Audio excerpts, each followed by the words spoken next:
Bonjour, ici le professeur Jean Chou à l'hôpital Sainte-Justine à Montréal. Nous allons faire le point sur l'épidémie à coronavirus COVID-19 en date du 26 mars 2020. À l'échelle mondiale, près de 500 000 cas, plus de 22 000 décès. C'est une pandémie qui touche la plupart des pays du monde. En Afrique et au Cameroun, plusieurs pays ont déclaré une multiplicité des cas. Et l'infection est en train de grimper dans la plupart des pays, avec certains qui ont déjà eu plusieurs décès. Alors, cette épidémie est liée au coronavirus, le COVID-19, qui est un virus très contagieux. En matière d'infectiologie, on parle de contagiosité en termes de R0, qui est une variable qui définit lorsque une personne est malade, elle peut contaminer autour d'elle X nombre de personnes. Et pour le cas précis du COVID-19, le R0 est d'environ 2 à 3. Ça veut dire qu'un individu malade va contaminer autour de lui 2 à 3 personnes. Il y a des situations où ce R0 peut même aller au-delà. Il y a eu en Italie, à Bergame, une dame qui se présentait dans un hôpital qui a contaminé près de 80 personnes.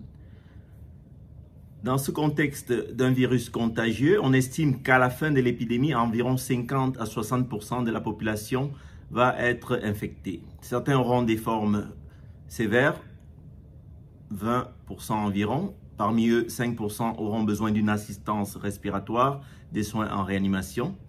Et 80% auront des formes considérées comme bénignes qui vont s'améliorer spontanément.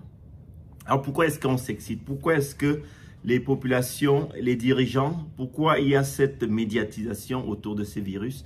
C'est lié à cette question de la mortalité, à cette question du contexte de saturation des systèmes hospitaliers directement associés à la mortalité. Si on prend dans un scénario où on a un taux de décès pour les plus de 80 ans de 15%, et que globalement le taux de décès est de 2 à 3% parmi tous les cas contaminés, on peut voir que pour un pays comme le Cameroun, en considérant une population de 25 millions, en considérant aussi que environ 10% sont âgés de plus de 60 ans, en considérant qu'environ 10% ont entre 40 et 60 ans, ça donne finalement un total de 80% qui ont moins de 40 ans. C'est une population considérée comme plutôt jeune. Ça, c'est le premier postulat. Le deuxième postulat, c'est la présence de maladies chroniques. Les maladies comme le diabète, l'hypertension artérielle, les problèmes respiratoires, les facteurs comme le tabac, ce sont autant de problématiques qui augmentent le risque d'être contaminé. Avec ces différents postulats, on pourra donc voir que au total, en considérant les différents facteurs, si on ne faisait rien, si on n'était pas actif, si le système des organisations sanitaires restait les bras croisés, on pourrait s'attendre à environ 125 000 décès au Cameroun.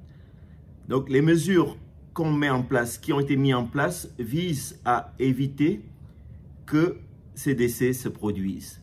Ça vise à éviter qu'il y ait beaucoup de personnes avec des séquelles de l'infection suite au séjour en réanimation, par exemple. Dans ces mesures, l'objectif, finalement, c'est de faire en sorte que la courbe épidémique, qui, dans tous les cas, va grimper, au lieu qu'elle ait un pic très pointu, se retrouve avec une courbe un peu plus aplatie. On a remarqué, et ça c'est un constat dans tous les pays, qu'au début de l'épidémie, les cas sont un peu espacés, un peu rares, 2, 6, 12, 24, et puis au fur et à mesure, on voit que l'exponentialité de la survenue des cas fait en sorte qu'il y a une multiplicité des cas chaque jour. Et à ce moment-là, qu'est-ce qui se passe? On se retrouve avec 5% de beaucoup qui donnent un nombre important qui ont besoin d'assistance respiratoire. Dans un système hospitalier, la limitation en termes du nombre de machines de ventilation est un élément clé. La limitation en termes de lits, en termes de personnel médical, en termes de salles de soins, en termes de matériels médicaux, représentent deux éléments qui vont être directement liés à cette saturation. Donc, l'objectif, en mettant en place des mesures, c'est éviter la saturation, en donnant donc la possibilité au système d'accueillir les malades sur un mode un peu plus étalé. Donc, à titre d'exemple, plutôt que d'avoir 40 patients qui ont besoin d'un respirateur dans une période d'une semaine, si on a la possibilité de les accueillir alors qu'on n'a que 10 machines, on sera obligé de sacrifier 30 malades et faire le choix de traiter un malade X plutôt qu'un autre. À l'inverse, si ces 40 malades qui ont besoin d'un respirateur se présentent dans une fourchette d'un mois, on voit tout de suite que pendant cette période, il y aura une possibilité de sortir certains malades lorsqu'ils iront mieux et ensuite prendre les autres malades parce que l'arrivée des malades dans l'hôpital sera étalée. Donc, cet aplatissement de la courbe est directement lié à ces contraintes du système de soins. Alors, qu'est-ce qu'on fait pour aplatir la courbe? On met en place des mesures à plusieurs niveaux. Les premières mesures sont des mesures un peu plus globales. Déjà, la fermeture des frontières, la fermeture des écoles, universités, lieux de culte, les bars, les restaurants, visent à limiter cette transmission, cette contagiosité entre individus. Ça, c'est la première mesure. La deuxième mesure qui est mise en place, c'est l'identification des cas et l'isolement et le traitement des cas qui ont été diagnostiqués. Pour identifier des cas, il faut faire des tests. Il faut faire des analyses pour identifier les patients. Et pour faire des tests, il faut avoir des kits d'analyse. Il faut mettre en place un système où on pourrait faire le maximum de tests au maximum de personnes.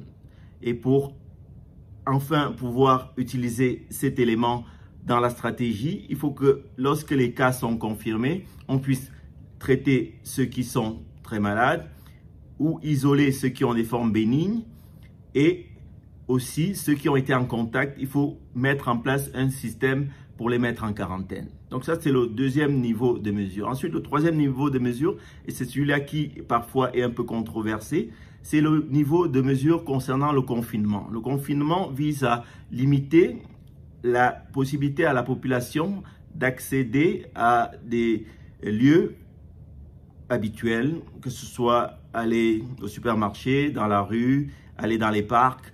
Et ce confinement a pour objectif, là aussi, de diminuer le contact inter-individu. Et lorsqu'on prend cette mesure, ça demande de mettre en place deux choses. Un, de mettre en place une priorisation des services essentiels. Les services essentiels devront continuer à fonctionner. On parle de tout ce qui est dans le domaine de la santé, les médecins, les infirmières, les aides-soignantes, les techniciens de surface. Tous ces services sont essentiels. Ensuite, tout service des biens courants comme l'eau, l'électricité, l'alimentaire, les forces de l'ordre, tous ces services doivent être maintenus. À côté de ça, ceux qui ne sont pas essentiels doivent pouvoir garder quand même une possibilité de ressources financières. Donc, il faut que le système, l'État puisse mettre en place des ressources pour compenser le manque à gagner de ces populations. Et c'est à ce niveau que naît le débat de dire est-ce que l'État est en mesure de compenser ces personnes de leur manque de ressources. Et ça, c'est une réflexion importante parce que si on veut que les mesures soient bien appliquées, bien suivies, car ça marche, ça permet d'aplatir les courbes, il faut que cela soit fait de façon stricte et de façon suivie.